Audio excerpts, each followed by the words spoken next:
Olá pessoal, estamos hoje em mais um episódio do IVG Talks, uma conversa sobre medicina diagnóstica.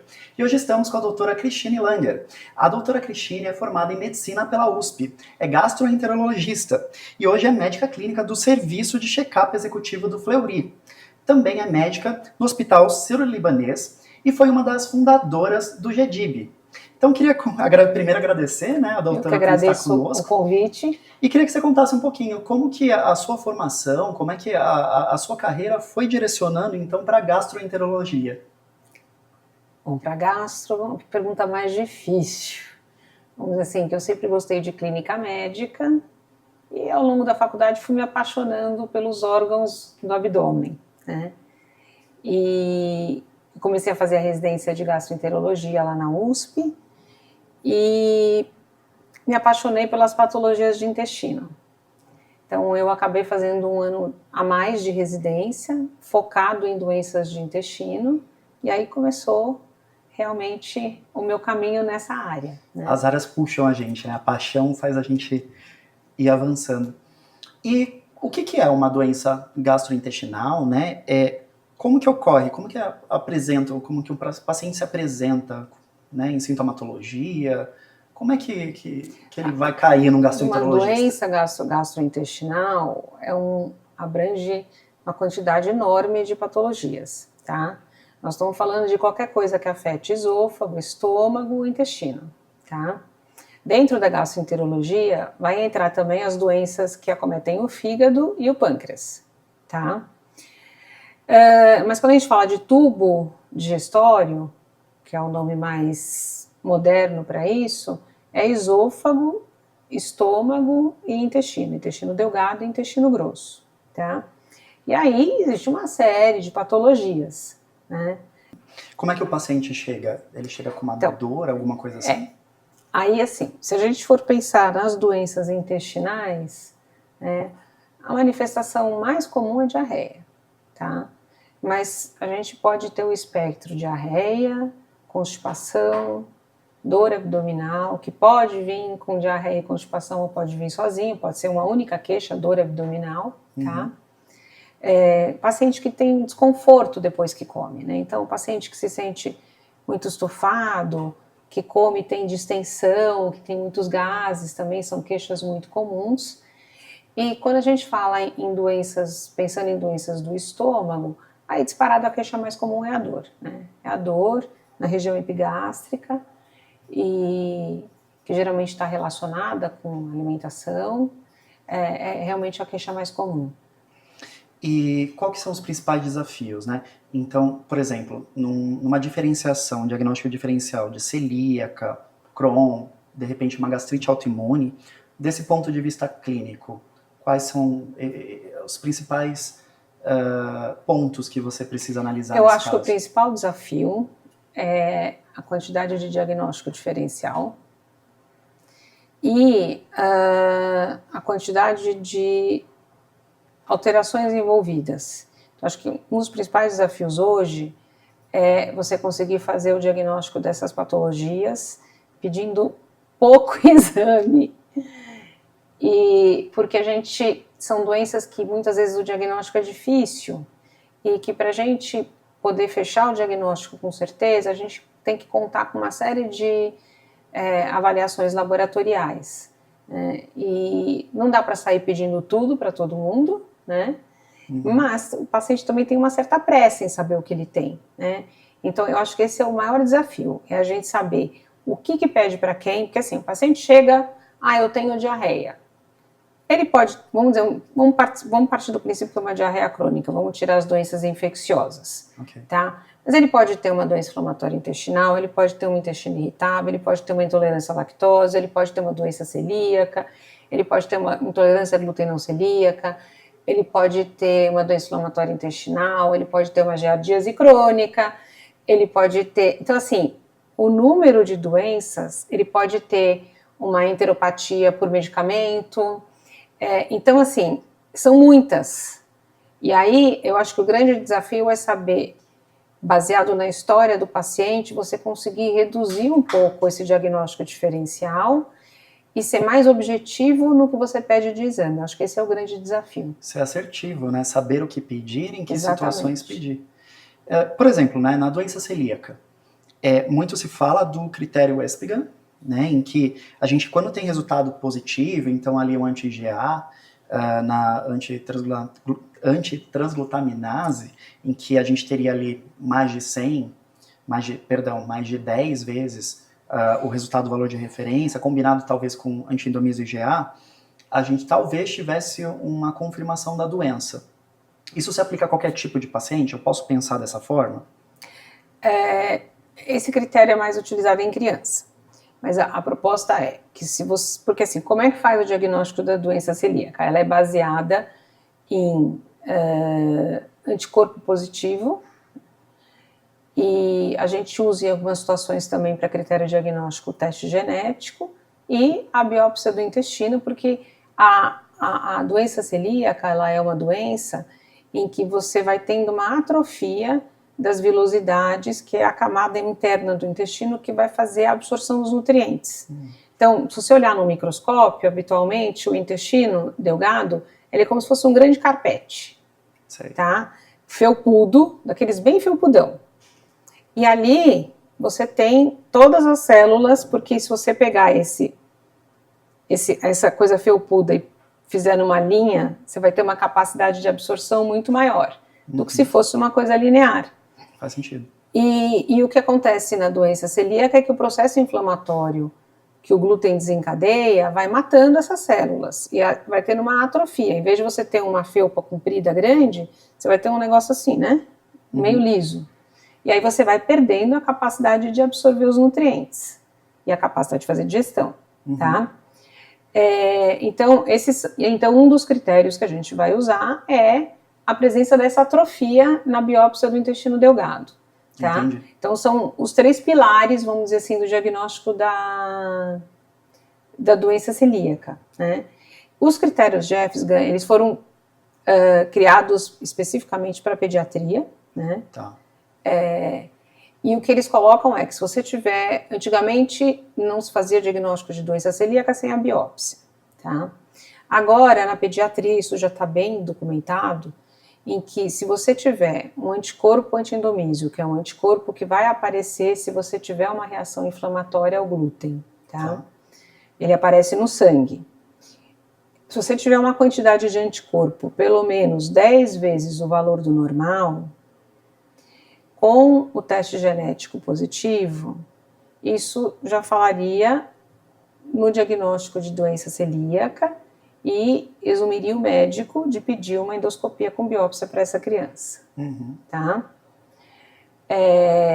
No adulto, existe uma proposta, uma discussão se precisa ou não fazer a endoscopia, isso é sempre discutido em todos os congressos, mas ainda a gente baseia o diagnóstico na presença da atrofia na endoscopia, tá? Então, mas a gente nunca vai para endoscopia direto, você não vai pedir endoscopia para todo mundo. Se você tem suspeita, você vai pedir um anticorpo, sempre acompanhado da dosagem da imunoglobulina A. O que acontece? Os anticorpos, quais são os anticorpos associados à doença celíaca? É o anticorpo antitransglutaminase, o anticorpo anti-endomísio e o anticorpo...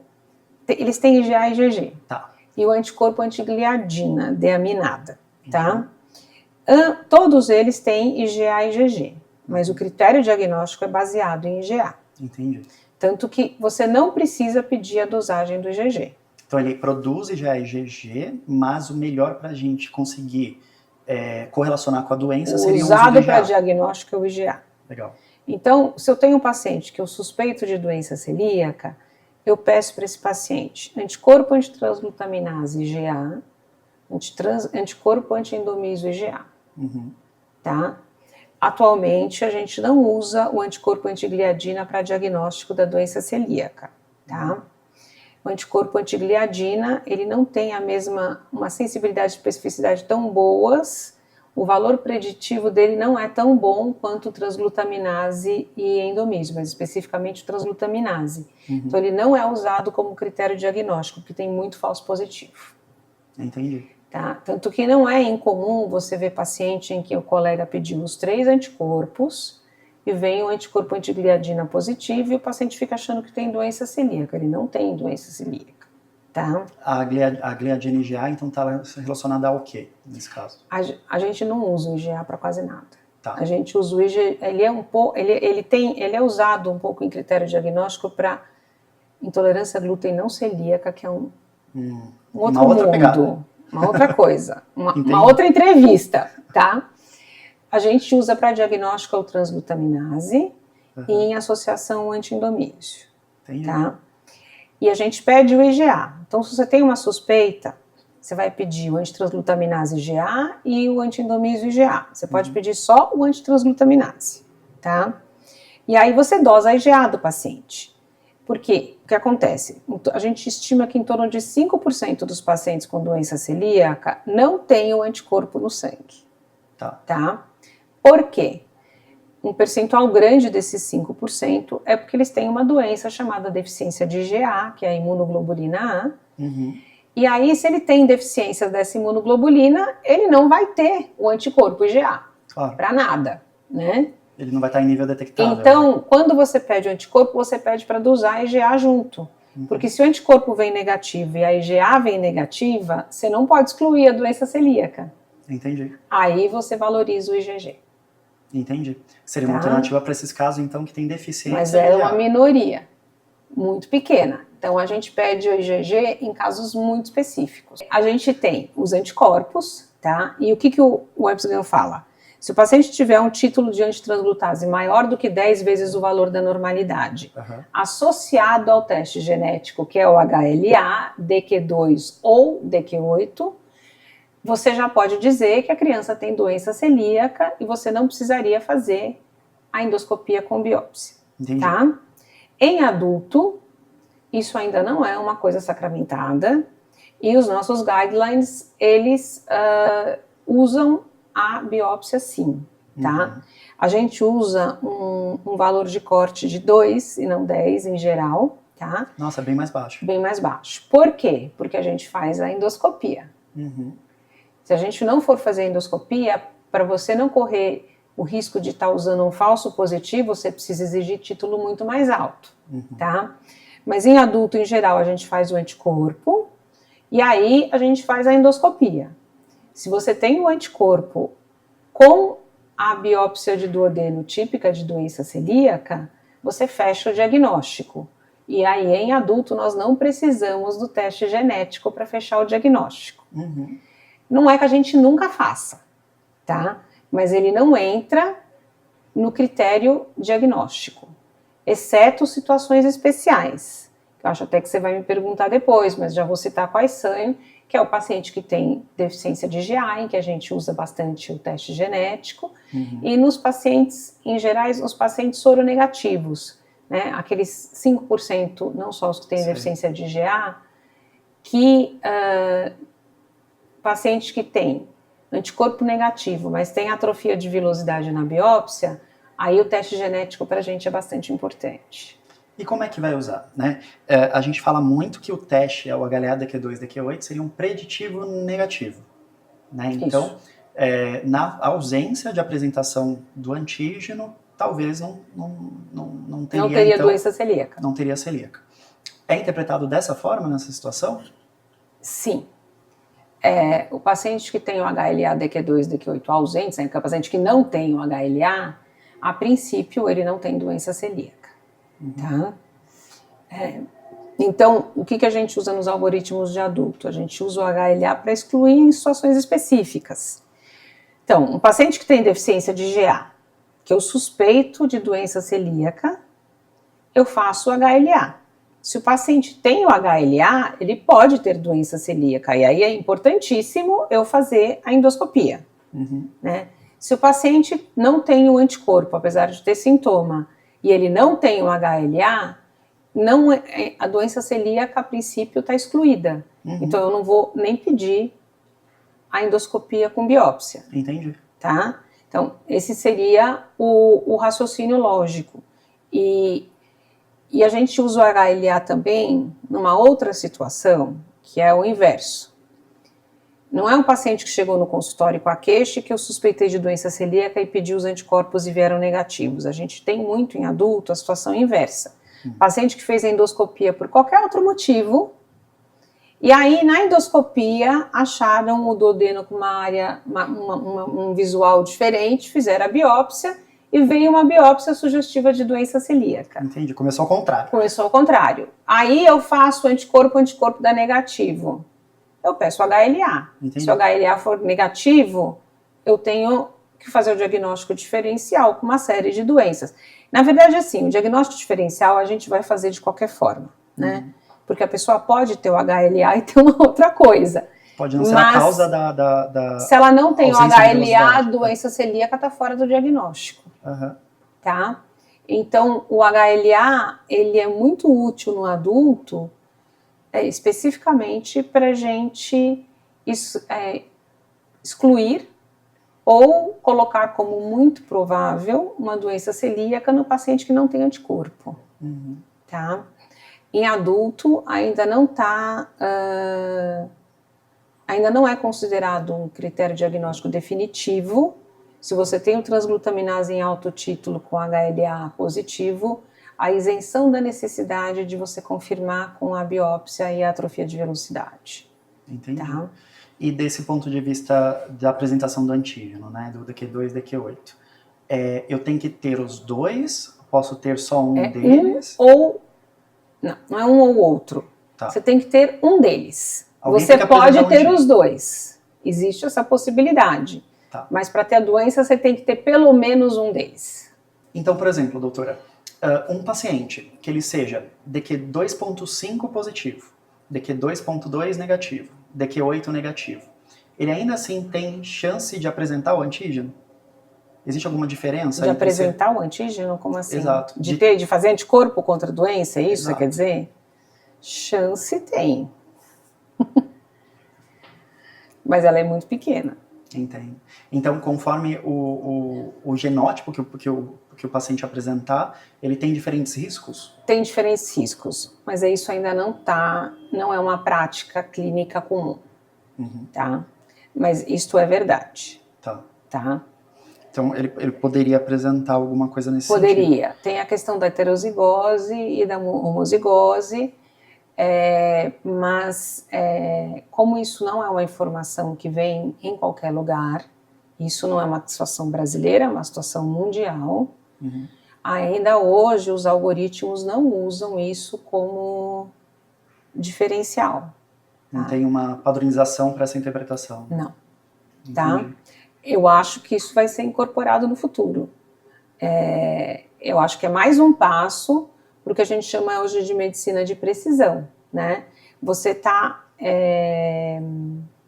afinando, deixando mais específico o teste que você faz, né? Porque eu acho que isso é importante você ter falado nisso, porque assim, o HLA, tanto o DQ2 e o DQ2, ter um ou o outro, ou ter os dois, é uma situação muito frequente na população. A gente estima que mais ou menos 30% da população tem ou DQ2, ou DQ8, ou os dois. Entendi. Tá? Só que a doença celíaca, ela acomete 1 a 2% da população mundial. Ou seja, a grandíssima maioria dos pacientes que têm o HLA nunca vão ter problema com glúten, tá? Faz sentido. E na hora em que você especifica melhor as características desse HLA desse paciente, você consegue dizer se ele está mais chance de estar entre esses 1 e 2% ou se é aquele paciente que nunca vai ter o problema. Tá? Entendi. Então... Mas isso ainda não está incorporado na prática, não é uma informação que a maioria dos laboratórios dá e não está nos guidelines, mas eu acho que a tendência vai ser incorporar, inclusive para diminuir um pouco o que a gente tem visto na prática clínica, que é o médico pedir direto o HLA e o HLA vir positivo e ele já interpretar aquilo como diagnóstico de doença celíaca, que não é. Essa ia ser a minha pergunta, doutora. Então não faz sentido nenhum eu começar com HLA DQ2 e DQ8. Jamais. Doutora, então nesse contexto, a acurácia do laboratório é importantíssimo para a assertividade do diagnóstico? Assim, acho que em qualquer doença a acurácia do laboratório é fundamental, não tem dúvida disso, né? Mas na doença celíaca, e principalmente na pediatria, um anticorpo dosado errado, ele pode levar à exclusão da doença ou uma definição diagnóstica, né? Porque se a gente considerar que o HLA é muito frequente na população, se você tiver um anticorpo positivo que não é positivo e considerando que não vai fazer, a princípio não vai fazer endoscopia para confirmar que tem a alteração patológica, se você tiver um título errado, você fecha um diagnóstico e você vai condenar uma criança para uma dieta sem glúten o resto da vida. Né? O impacto é então, enorme. Então, assim, né? considerando que o anticorpo ele é o grande triador, um anticorpo mal feito é uma desgraça na vida daquela pessoa. Né? Olha, a responsabilidade do laboratório sobre Sim. a vida, né? Então, e aí não é só, vai desde qualidade do laboratório em si, mas qualidade de kit, né? Exato. Então tem uma série de coisas envolvidas. Mas realmente o anticorpo é muito importante porque é ele que vai balizar todo o caminho diagnóstico para a doença, né? Com toda certeza. Doutora, falando um pouquinho de gastrite autoimune. O fator intrínseco e a célula parietal, então, elas auxiliam o diagnóstico de gastrite autoimune? Como é que é esse diagnóstico no caso dessa patologia? A gastrite autoimune, ela é uma doença em que você tem um anticorpo que ataca a célula parietal, que é uma célula da mucosa de revestimento do estômago, que é responsável pela produção do ácido clorídrico, que vai fazer a digestão dos alimentos. Então, quando você tem um anticorpo anticélula parietal, esse anticorpo vai matar a célula parietal, que é a que faz o ácido clorídrico. Entendi. Né? E aí ele vai fazendo uma atrofia. O que é o atrofia, né? O termo médico atrofia? É quando você olha lá a mucosa e você tem muito menos célula do que deveria. Então essa é a atrofia, né? E a gastrite atrófica, ela é uma doença que eu acho que ainda é pouco... Ela não é uma doença frequente na população, mas eu acho que ela é pouco diagnosticada, por dificuldade de acesso à dosagem do anticorpo anticélula parietal, né? E porque às vezes também o paciente só faz uma endoscopia com biópsia num estágio mais avançado da doença, que é quando visualmente o endoscopista bate o olho e fala: esse estômago é todo atrofiado, aí vai lá e biopsia e pesquisa, né? Mas é uma doença que dá sintomas muito frequentes, né? O paciente tem sensação de má digestão, dor de estômago, e muitas vezes demora um pouco o diagnóstico. Mas o critério diagnóstico é a presença da atrofia na biópsia associada à presença do anticorpo. Tá. Existem algumas questões, porque assim, a gastrite autoimune não é a única causa de atrofia do estômago, tá? Por exemplo, a infecção por Helicobacter pylori também causa atrofia. Sim. Né? Mas existem algumas diferenças.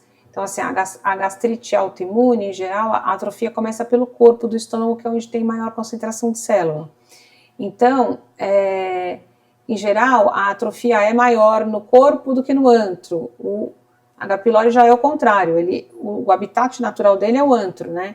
Então, geralmente, a biópsia, a gastrite é mais intensa no antro do que no corpo. Mas, claro que, como em tudo em medicina, isso não é 100%, né?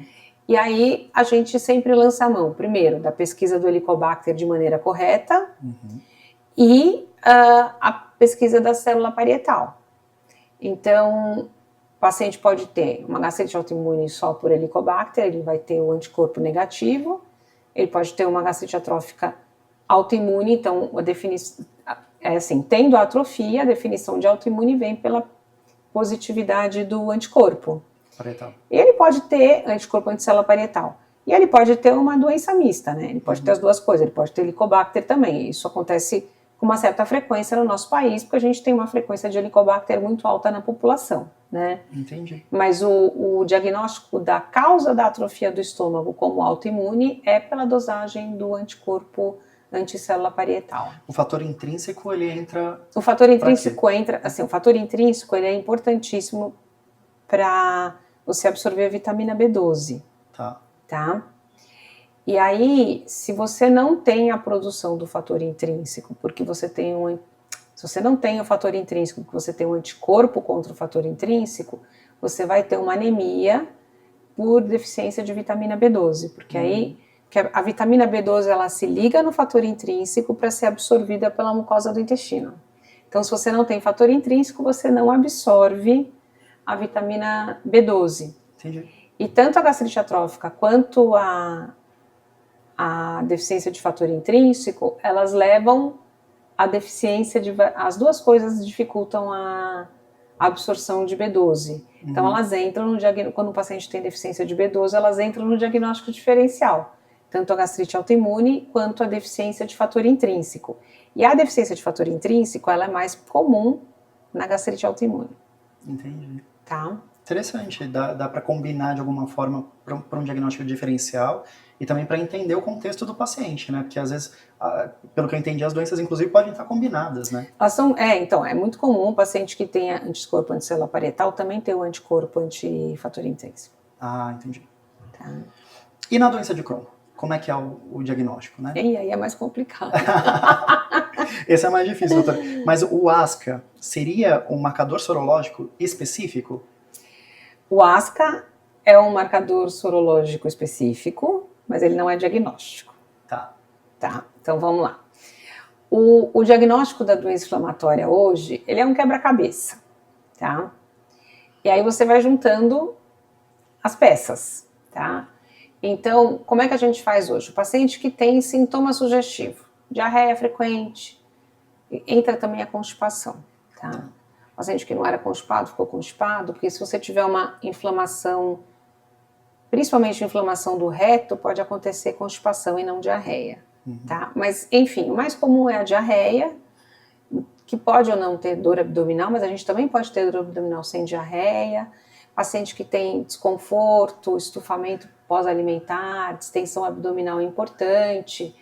E aí vai entrar pacientes, em geral hoje em dia, se o paciente tem diarreia, uma diarreia de tempo mais prolongado, com sintomas digestivos, a gente sempre pensa em doença inflamatória.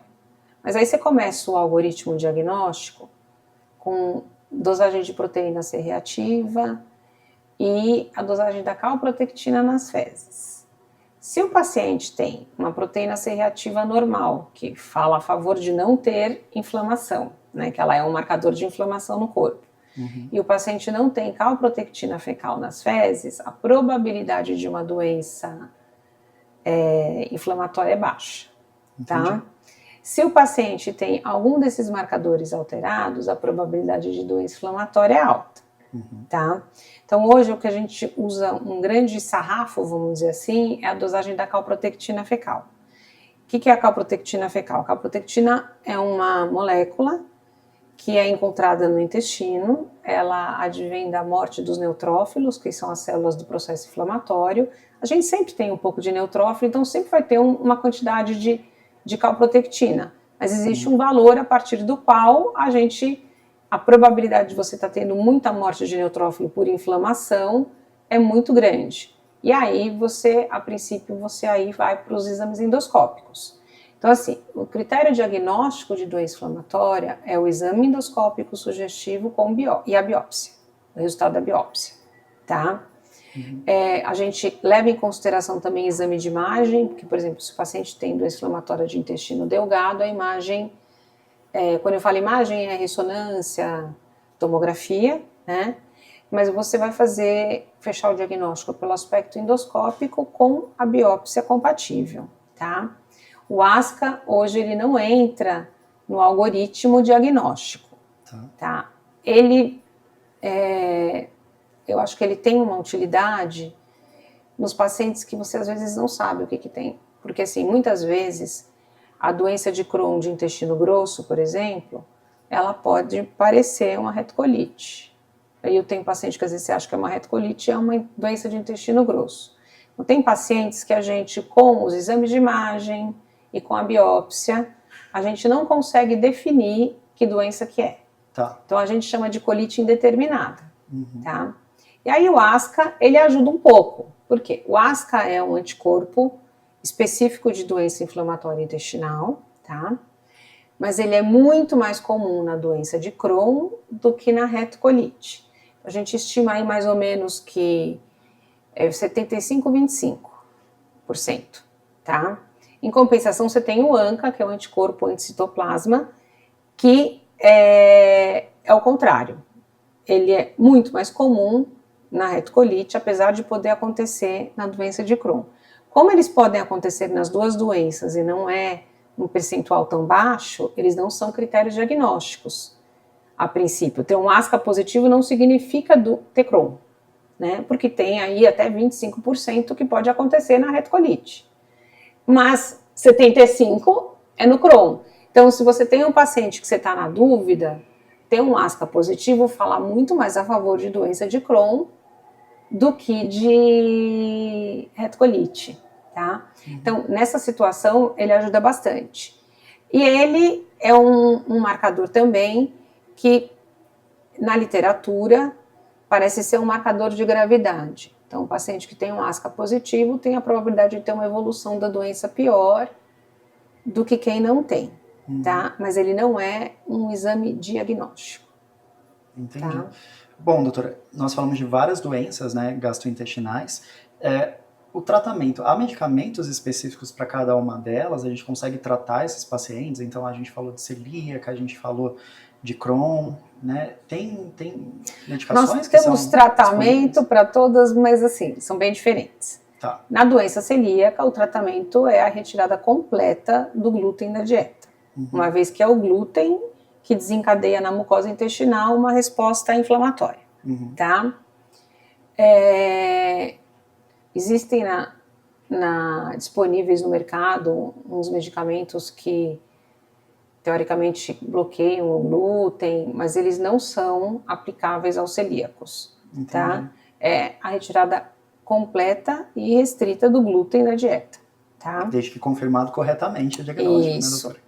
Existe em pesquisa, já tem algumas coisas em fase 3, de vacina, de anticorpo monoclonal, algumas coisas que talvez venham a mudar a vida do celíaco, mas isso ainda está em estudo, tá? Mas tem algumas coisas promissoras, tá? Na gastrite autoimune, a gente não tem um remédio específico, tá? Que a gente teria que ter alguma coisa que bloqueasse a ação do anticorpo anticelular parietal. Então, teria que ser na linha do monoclonal, e aí você daria um anticorpo anticelular parietal para o paciente e bloquearia a ação. A gente não tem isso na literatura. Existe um remédio, mas ele está acho que está fase 2 ou 3, mas assim, estamos longe de ter alguma coisa disponível, né? Então, na questão na gastrite autoimune, a gente faz, na verdade, sintomático. Então, os pacientes têm dor, dá remédio para dor, se ele tem extensão abdominal, porque esses pacientes fazem supercrescimento bacteriano. Então, assim, a gente vai administrando as questões associadas à doença, tá? Mas a gente não trata a doença. Entendo. E na doença inflamatória, aí sim a gente tem uma opção terapêutica razoável, né? Nos últimos anos houve o desenvolvimento de vários medicamentos. A gente usa corticoide nessas doenças, mas apesar de que a tendência é tentar ao máximo não precisar usar corticoide, mas a gente tem os anticorpos antimonoclonais. Então, a gente tem já medicamentos nas pequenas moléculas também, inibição. Todas são medicações que inibem alguma molécula ou algum receptor que está envolvido no processo inflamatório que acontece na doença, né? Então, por exemplo, a gente tem remédio que vai bloquear a interleucina 12, a interleucina 23, que vai bloquear o anti-TNF, alfa. A gente tem remédio que vai bloquear receptor de JAK. Assim, são todas drogas direcionadas para bloquear alguma parte do processo inflamatório envolvido na doença. E a gente tem remédio também que atua em receptor da mucosa intestinal. Então, para doença inflamatória, sim, a gente tem um arsenal terapêutico razoável. E para os pacientes, né, que sofrem dessas doenças, a gente poderia falar alguma coisa para eles? De repente uma reeducação alimentar, um direcionamento alimentar seria interessante para esses pacientes? É fundamental. A doença celíaca, como eu falei, o paciente tem que tirar o glúten da dieta. Então, esse paciente vai precisar de um suporte de nutricionista, por exemplo, porque ele vai ter que adequar toda a dieta dele. Que na hora ele vai tirar, a gente fala, tirar glúten e tirar o pão. Não é tão simples, tirar pão e macarrão. No dia a dia, você vai ver que tem vários alimentos que contêm glúten, que são coisas que você não imagina. Chocolate, em geral, tem glúten. Aí você fala, chocolate não vai farinha. Mas você tem que olhar, são algumas marcas de chocolate que não tem glúten, porque elas podem não ter glúten, mas elas podem ser manipuladas ou ter alimentos que podem vir contaminados com glúten, e esse paciente também não pode consumir isso. Então, o paciente vai num restaurante, ele tem que perguntar como que engrossou o molho da comida, porque ele pode pedir por exemplo, sazon, um tempero, tem glúten. Então, ele pede lá um bife grelhado, fica achando que não tem farinha, que não tem glúten, e aí o restaurante usou sazon no tempero. Então, não é nada simples você ser celíaco. Não vai te impedir de ter uma vida normal, mas você tem que administrar muito bem o tipo de comida que vai comer. E aí, como tem muita restrição, você também vai ter que ter alguém para te ajudar a ter uma dieta equilibrada com a retirada do glúten. E você não usar também muito produtos sem glúten, que às vezes são ultraprocessados. Então, assim, o celíaco, o tratamento dele é pela dieta, né? Então, ele vai ter que rever tudo em relação à dieta dele. Na gastrite autoimune, a dieta não tem um papel, né? Ela vai ter um papel em relação a sintoma, mas não em relação à doença. E na doença inflamatória, aí novamente a dieta, ela não... Aí criança é um outro mundo, tá? Na pediatria, e tem várias situações de doença inflamatória que o tratamento é com dieta. Tá? Eles usam dieta enteral, que são dietas feitas específicas, e a criança come só aquela dieta, não come comida normal, tá? Em adulto, não é uma opção terapêutica habitual, tá? Mas todo paciente que é diagnosticado com Crohn ou retocolite, ele vai ter que fazer alguma adequação, algum grau de adequação na dieta. No momento da doença ativa, ele vai ter que adequar a dieta para diminuir os sintomas. Então, assim, um paciente que tem muita diarreia, ele vai ter que tirar da comida dele tudo que solta o intestino. Né? Paciente que tem muita dor abdominal, muita distensão, ele vai ter que tirar tudo que fermenta muito, né? Então, é uma fase em que tem toda uma adaptação da dieta, sim. E depois, quando a doença está aquecente, você também vai precisar de uma adequação da dieta, porque hoje a gente sabe que existe uma relação da doença inflamatória, tanto do risco de você ter a doença, quanto do risco de atividade da doença, em relação ao consumo de ultraprocessados, e especificamente alimentos com muitos emulsificantes. Então, você tem que tirar isso da dieta da pessoa. E aí isso é tirar bolo bolo do supermercado, pão do supermercado, sorvete, chocolate, iogurte de fruta. Então, assim, tem uma série de coisas que ele não é que não vai poder comer, mas ele vai ter que comer muito pouco. Porque os emulsificantes realmente estão envolvidos na gênese da doença, né? Os ultraprocessados em geral. Então, a gente vai fazer uma adequação que, na verdade, é uma recomendação super saudável que deveria valer para todos nós, né? Assim, o que é uma dieta saudável hoje? É uma dieta diversificada em termos de nutrientes, porque quanto maior o número de nutrientes em termos de número de planta que você come, número de fruta, número de legume, você vai ter uma maior diversidade de microbiota, uma microbiota mais saudável, que a gente sabe que é importante para um monte de coisa, né? E uma dieta sem os ultraprocessados, porque eles têm substâncias que a gente sabe que são nocivas para o organismo, substâncias que têm a ver com redução de saciedade e substâncias que promovem uma desbiose no intestino. Então, na verdade, são recomendações para todo mundo, mas para quem tem doença inflamatória, elas são ainda mais importantes, né? Com toda certeza, né? A gente vê como a forma de alimentação define muito como a gente vai conseguir ter uma qualidade de vida também adequada. Né? Com certeza, né? Aquela história do você é o que você come, tem alguém que falou isso, né? É bem verdade. Para a saúde do trato gastrointestinal Queria agradecer, então, muitíssimo obrigado, acho que o papo foi muito enriquecedor, acho que vai ser muito útil aí para o pessoal de laboratório, e queria que você deixasse uma última mensagem, então, para esse público, né, para o pessoal que está aí na bancada, que está trabalhando, para que a gente tenha cada vez um diagnóstico, então, mais assertivo e ajudando toda a equipe multidisciplinar a chegar no paciente de maneira correta, para que a gente tenha um diagnóstico cada vez mais assertivo. Eu acho que o recado principal é que o trabalho da pessoa que está lá na bancada é extremamente importante. E cada vez mais a gente conta com o resultado do teste de laboratório para confirmar ou excluir uma hipótese diagnóstica, né? É claro que medicina não é só laboratório, né? Então, assim, vai desde uma boa anamnese, vai restringir o número de exame que você pede. Então, tem outras coisas, mas assim, um exame de laboratório errado, por exemplo, é uma coisa que dificulta enormemente a vida do paciente. Porque às vezes a gente tira do caminho e do raciocínio doenças que podem estar acontecendo e fica pesquisando e atrasa enormemente o diagnóstico do paciente, né? Ou às vezes evita que ele tenha um diagnóstico correto durante anos. E a mesma coisa, é assim, eu acho que é importante entender que o trabalho de vocês é muito importante, porque em algumas situações, um falso positivo ou um falso negativo provoca uma desgraça na vida do paciente. Então, o laboratório é uma coisa muito importante. Né? A responsabilidade é imensa, né, de todos Sim. nós. Pessoal, e com isso, encerramos mais um episódio do IVD Talks, uma conversa sobre medicina diagnóstica. E convido todos vocês a continuar nos seguindo em todas as plataformas digitais.